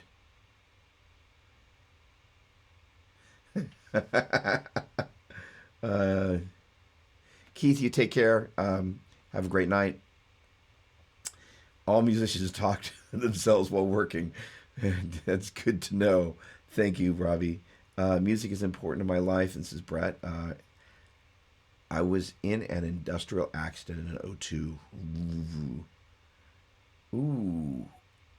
I died inside a roll of sandpaper after being wrapped up inside of it. Oh my word. I went to heaven briefly as they called for a body bag. Jesus told me to go back and do the work he prepared me, so I came back to life. And there you have it, God's plans and our plans are sometimes, I'm sure you had no intention of being wrapped up in a bunch of sandpaper, but sometimes we're like, cool, God, and he's like, no, this isn't cool. This is where I want you. I want you where I want you. I nearly lost my left arm, was told I would never play guitar again. Jesus healed my body. Like I play very well despite missing muscles and tendons in my left forearm and having 27 pieces of titanium in my body. Big wow. Awesome. Praise God. God heals the things that, sometimes, the great thing, I love the stories, where the doctors are like, nah, it's going to be this. And God shows up, because, this is kind of an analogy. I believe in being a schooled musician, but I don't necessarily believe in behaving in a way that some school musicians do, where they're making a point of going like, I'm one of those guys. There's I have the opportunity to meet a lot of very skilled musicians and some not as skilled musicians. And, to me, it's just people expressing themselves with their gift. But when it comes to kind of the pro players who can really play most of the time, I'm not going to tell you how they play. And most of the time, it's by the fact that they chill. You kind of go, oh, when this person picks up the instrument, watch out. Because it's the folks that you didn't see it coming, right? That's the good stuff. Brett, praise God. That's awesome. Awesome. Henry, right with the LT doesn't have mic input, which I knew when I got it, but I know I can buy a mic preamp and connect it to use the effect on the mics, but haven't yet. Andrew, thank you so much. So this is the thing. As we're surrounded with technology, I don't know if I got a definitive answer. Let me just go back here real quick and see if the gentleman that asked about streaming actually talked about. I'm doing a pretty good job of staying on top of the comments tonight. without totally losing my train of thought, except for the LT thing. Wow, 48 comments. You guys are awesome. Awesome, awesome, awesome, awesome. All right. I need another question. Who's got a gear question? Who's got like, hey, what's the best amp in the world? The next one. Oh, that's kind of funny. I made that up. My wife gives me a hard time and says that, if everybody else thought you were as funny as you think you are. But, it's a good thing to laugh in life. And I realize not everybody, has had a life in which they can kind of laugh about, or, maybe present circumstance, whatever. But laughter is nearly as therapeutic for the soul. Ooh. Nearly as therapeutic for the soul as music. Maybe more, because anybody can laugh. All right. Talk about different wireless units for guitar. Oh, boy. All right. Well, first of all, I'm not a wireless expert. And I am not...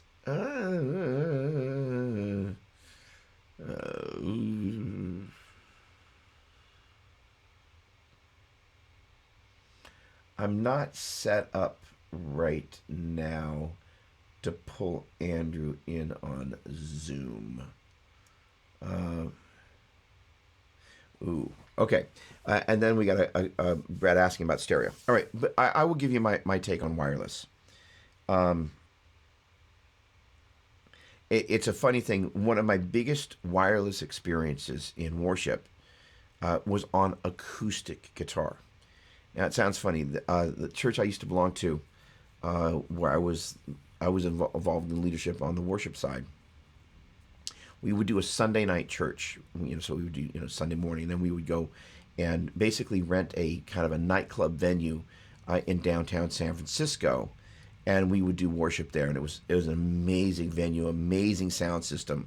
And so I very clearly decided I was going to use wireless at that point, so I could just kind of go out into the venue during sound check and all of that stuff and make sure that the blend of things were right. And the format we used for that was basically I played acoustic guitar, I used a Fishman amp, used a compressor. Somebody asked me about using compression with acoustic guitar. Most definitely.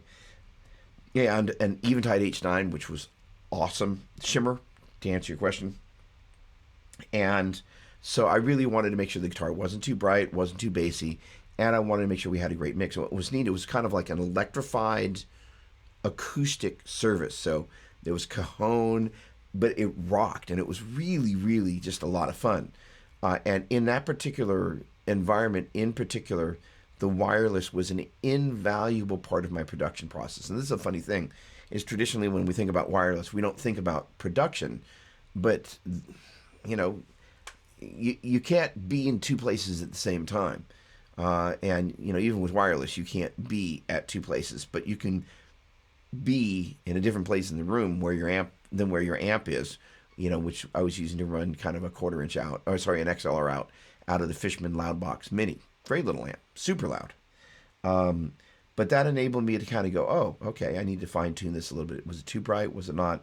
That, by the way, is one of the things that compression does, is that we talked earlier about this concept of the transient.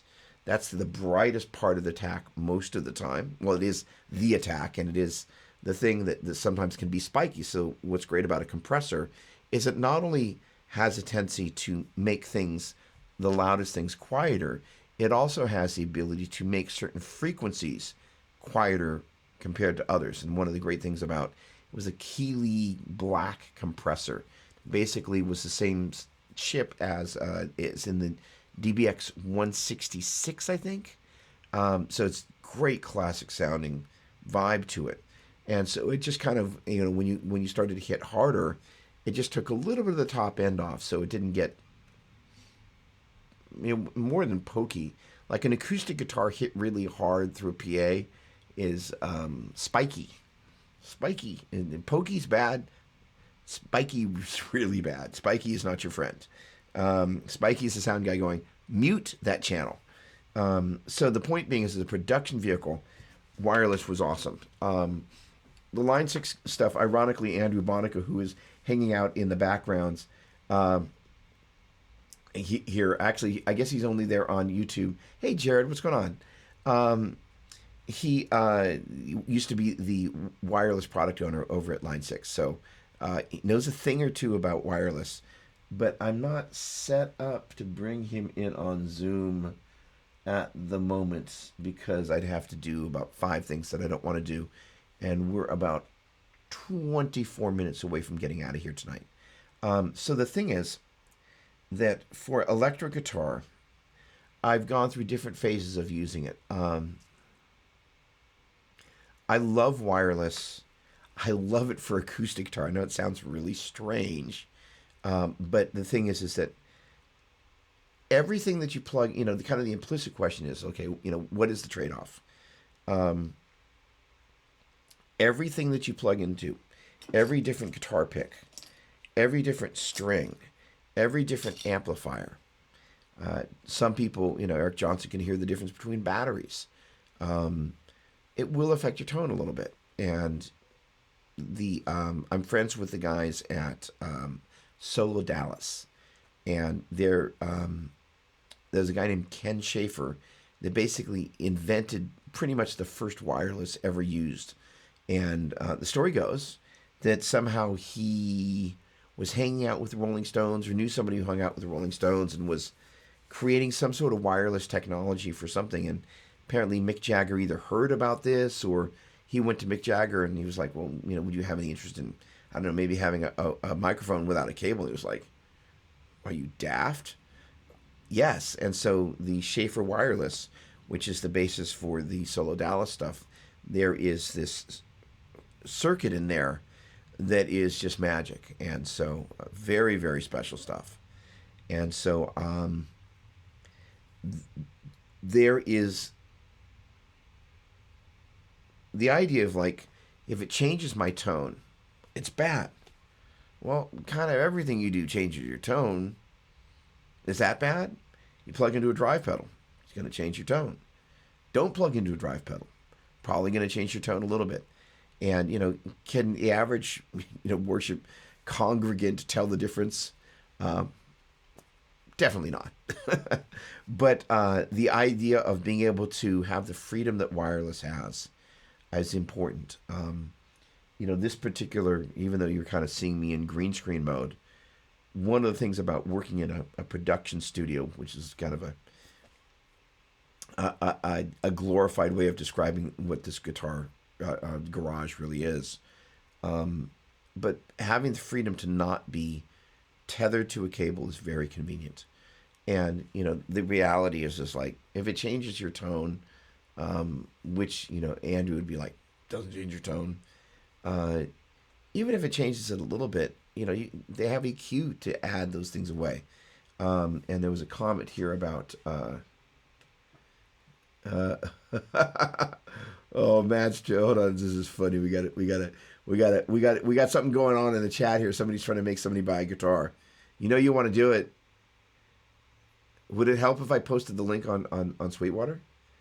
Okay, so in any case, Robbie, the different wireless units, I'm a big fan of the Line 6 stuff. I think it's really well made. I was, in the era that I was talking about before, I was using the Audio-Technica stuff, the System 10, which I think has been discontinued. The reality is kind of once you plug it in and you're, as Yngwie talked about, like being a dog that's unleashed, it's really nice to be wireless. And again, not having to worry about that cable being there. It is very free. And, I certainly don't have an issue with wireless, and I just kind of wish I had somebody sending me a kind of the latest and greatest. That would be cool. Let's see here. Thank you, Robbie.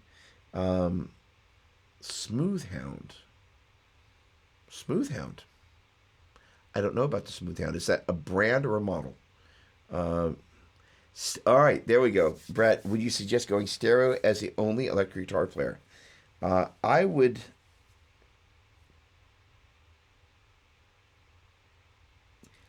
definitely suggest going stereo as the only electric guitar player. What I was trying to contemplate is, like, would I also suggest going stereo as a second guitar player? Because then you start to run into, how do you handle the spread? Let me answer the both questions.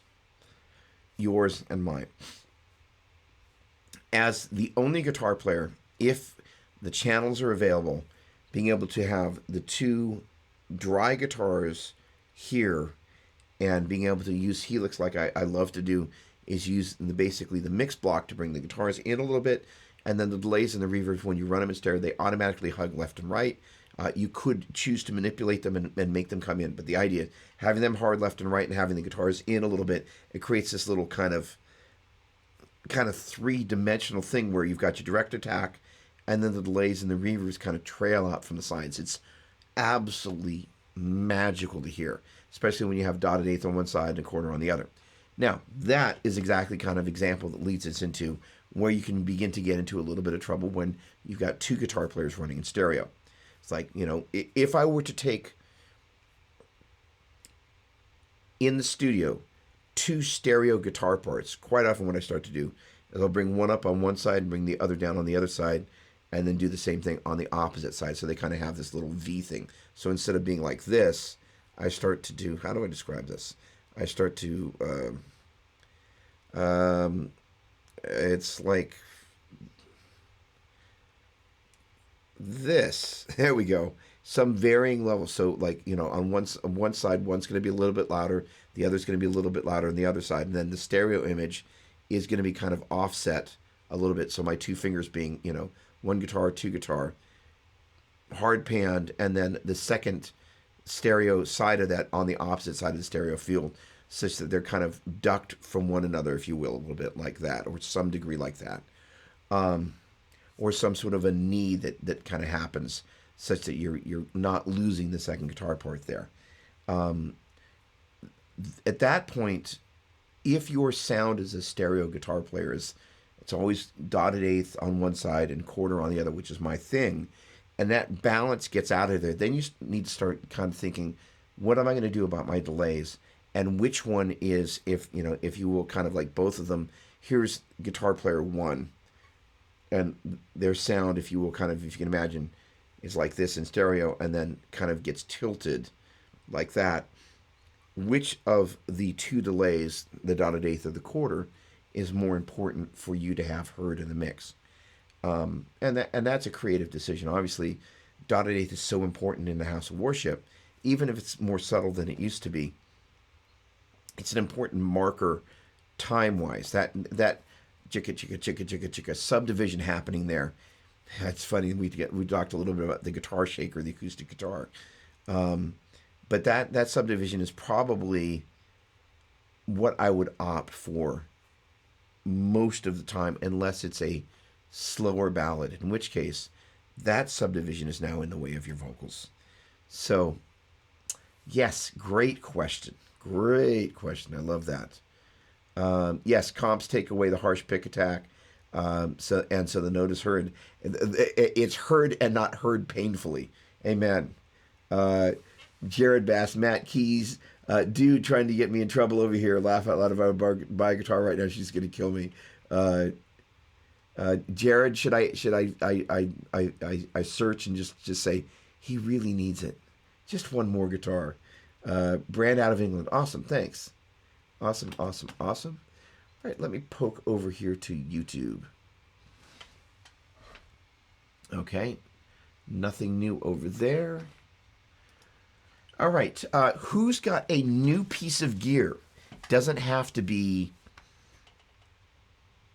just released. It could be new to you that you're excited about. And what is that piece of gear, and what about it excites you? That's what I want to know. Inquiring minds. Oh, there we go. I use a Boss GT100. Great pedal, by the way, Brett. And then left and right panning options from the amp block. Not sure how you pan the delays the way you're talking about in Helix. Okay, so I think, not know, let me be clear, that if you, for example, brought up let's make the example of a stereo reverb. The stereo reverb is kind of spread across the entire stereo spectrum. If one were to take a stereo reverb in a recording studio and split that up into two faders, the left and the right, and then turn the leftmost fader I should say the pan, bring it in a little bit. And then you do the same thing with the one that's controlling the right. You're bringing it in from the edges. And, it's literally just kind of going, all right, I've got it panned hard left and hard right. I'm going to pan them closer towards the center. If you're able to do that with the guitars, I think you're able to do, basically you're already doing that. And the delays and the reverb, it's a stereo delay. And again, dotted eighth on one side, a quarter on the other, a dual delay, and the Boss stuff, has had, again, as I recall, the DD7, I think the DD7 even had a dual delay, but that may have been the DD20, which was obviously the larger unit. But the thing is that I think what the DD7 also had was the modulation delay. Great. I mean, for a pedal that big, and I think if you held it down, you could jump into tap tempo mode without having to use an external pedal. I mean, it's just like all kinds of smart. By the way, I didn't know this. I learned this from my buddy Jeff Slingloff. All the DD pedals are more or less based on the SDE 3000, which is one of my favorite delays of all time. I thought that was fascinating. I didn't know that. All right. Snarks. The heck are snarks? I need to study whatever you're studying, Robbie, because I'm obviously out in the boondocks. So yes, Brett, again, set up a dual delay, dotted eighth, quarter, and just listen to those and just go, do they sound like they're hard panned? Which, if it's a dual delay, that's a stereo dual delay. It should be. And you may or may not have a mix block that you can put after that to bring it in. But just by default, a stereo delay will be hard left and hard right. And then in turn, if you've got the ability to take two different amp models and bring them in like that, that's exactly it. Tuners. Oh, Snark Tuners. Oh, did you get a Snark Tuner? Or are you asking about Snark Tuners? That's what I want to know. Snarky puppies. Snark is small clip-on tuners. I will say, all right, two things about clip-on tuners. I'm going to go on a micro rant. I absolutely love the ability to have a tuner on the end of the headstock, and because I'm a fan of being in tune, but I think this is the dumbest looking thing ever. That I mean, if you look at the classic lines of a headstock, just this beautiful thing. Somebody spent hours, days, years perfecting this headstock. I mean, look at the craftsmanship on this. I mean, this thing, it's just absolutely gorgeous. And then I'm like, well, let me put this thing on there and let me just take all that balance, or not. There we go. And then just kind of destroy it. I'm like, yeah, there you go. It's a tuner. I think headstock tuners look absolutely silly. Sorry, I don't mean to burst anybody's bubble, but I just every time. What's neat about them is I have a tendency to forget that they're there, but the thing about it is, from a player's perspective, they're kind of flat, right? But from everybody else's perspective, what is that? Is his Bluetooth do you remember when people used to wear the little Bluetooth things, like this? You're like, oh, hey, what's up? It's Star Trek. What's going on? It's just it looks like somebody's old Bluetooth, from the 90s or the zeros got lost. I'm not a fan of the look, but I absolutely love the functionality. And I will say, not having to be plugged into a tuner or not having to find the tuner because it's actually already on the headstock, it's one of the most useful inventions. I just wish it weren't quite so unsightly. And I do like the fact that it does kind of have this little, the TC guy here does have this little flip up feature. Very cool. But I think they look funny. 3 different brands. All right, hang on. Okay, I had 3 Snarks. Bought 3 for $10 that last. They say are fugly.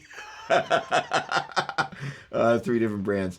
I am a huge fan of these TC polytuners, and there's a couple of different ones, and I think one of them, as the name implies, and this may be it, enables you to kind of hit a chord, and it tells you, I don't know, are you that tuner? Yeah, I think it is one of those ones, I don't know, that you can hit a chord. Oh, well, I can tell you I am out of tune. The point being is tuning. By the way, I am going to burst some poor folks' bubbles here. One of the things that I noticed about this guitar last week, we had Jack Higginbotham and Lloyd Baggs on here, and one of the first things that I test on a guitar to make sure that it's expertly crafted is whether or not the C at the first fret on the second string plays in tune. I would say well over 50% of the guitars that are on loan to me or that I own, that note plays sharp. And one of the unfortunate things about that C there at the first fret is most of us have a tendency when we put our that chord down, is the first finger has a tendency to go like that, even though, kind of once you get used to switching between chords, ideally, all the fingers kind of happen at the same time. But the thing is even if you put this down at the same time, the tendency to want to push a little bit harder, especially if you put that first finger down first as you go like that, the tendency is to push that first finger and that string further into the fret, and that makes that note go noticeably sharp. So it's already a bit of a problem, that fret to begin with, but a tragically disproportionate amount of guitars play varying degrees out of tune at the first fret there on the second string. The thing about that C chord is that it is in rather a lot of chords, like the key of G and the key of C. So you want to be really conscious of that. The workaround for that would be to just play this little guy, this kind of little C add 9. And now I'm grossly out of tune, so I'll put that back down now. It's a good thing I've got a headstock tuner, but of course now I've taken it off the headstock. But that C add 9 there, which is basically you're playing, instead of playing the C at the first fret on the second string, you're playing the D at the third fret on the second string. And that will solve that problem of the out of tunedness at the first fret because you're now playing it, the third fret. That's easy for me to say. Yeah, Robbie, all my guitars are sharp on that C. Dude, it's just like, wait a second. I'm going to lose my mind. Now, my buddy, Bruce Adolph, hold on a second here. There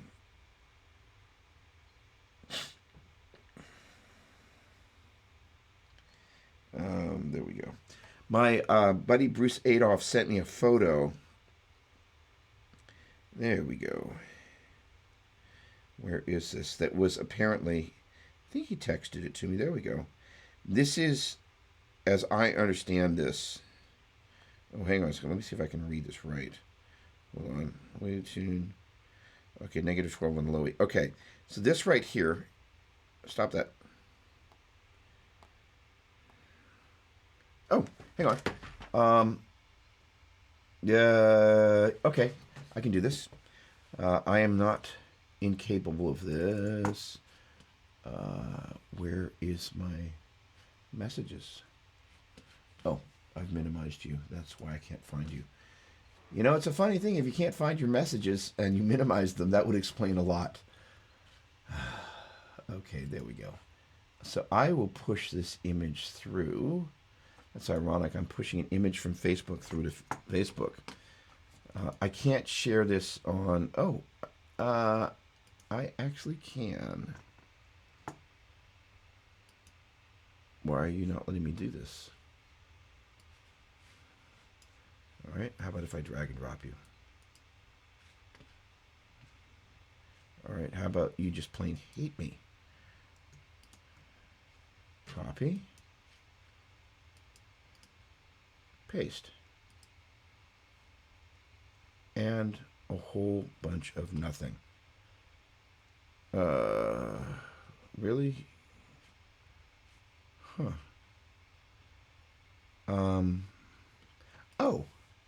Yes, I know how I can do this. All right, so I'm going to go over here, and I'm going to go to, let's see if I can go over to messages. Let's see if I can do this without breaking anything.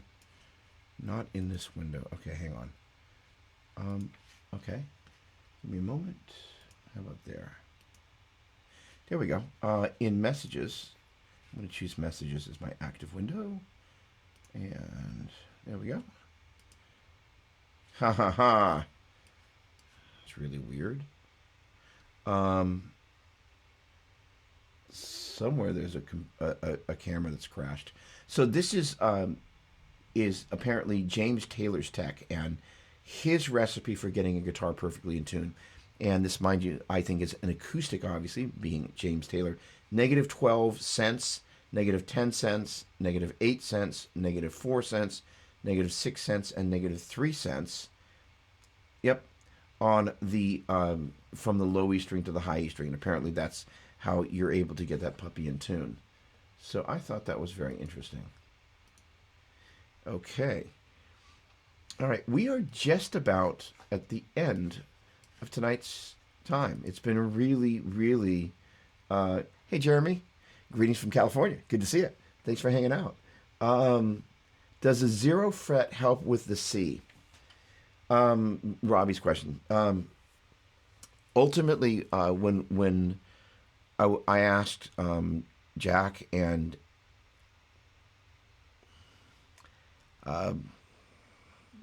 LR Bags, holy cow, that's sleep deprivation. Lloyd Bags, about that. Lloyd actually said, look, the C at the first fret playing in tune is all a matter of somebody who really knows what they're doing when they're cutting the nut. And one of the things he said is like, look, literally can take one file stroke too many and you're done. So it's just a matter of having that sense of like, where are the tolerances? At what point am I getting close enough that your average guitar player is never going to know?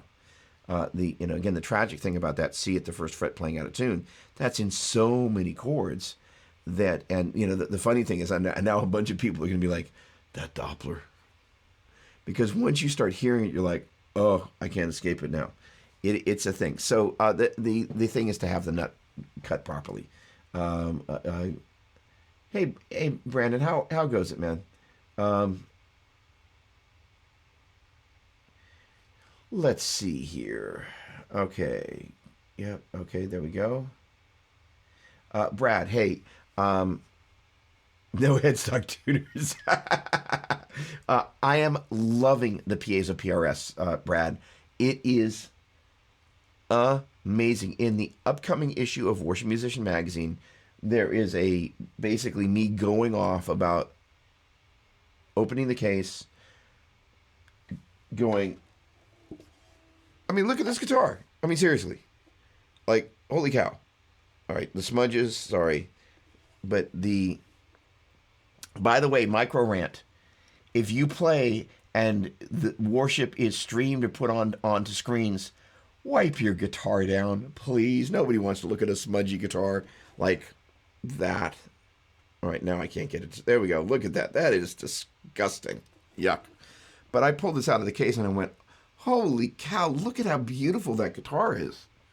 Absolutely gorgeous. And then I played it, I'm like, oh. And then having the piezo, it's basically a $4,000 guitar for $1,500 is basically what they would like. What if we actually dare to make a guitar in the SE line that basically has the stuff that's in our $4,500 guitars? Because I was on Sweetwater Day, and if you looked us up on Sweetwater, oh, fine. You know what? Let me do this. It's 8 o'clock, but this is well worth it. So hang on a second. Sweetwater. All right, and then all right. Let me find this. SE. Let's get over there and let me load this puppy up. There we go. All right. Let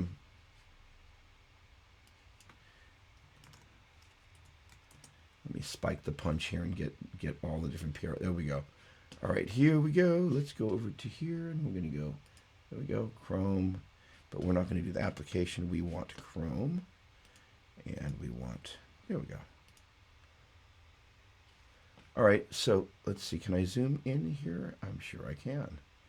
Now I just need to do it without clicking on a link. Easier said than done. There we go. So as we zoom in on these puppies, yep, stop that.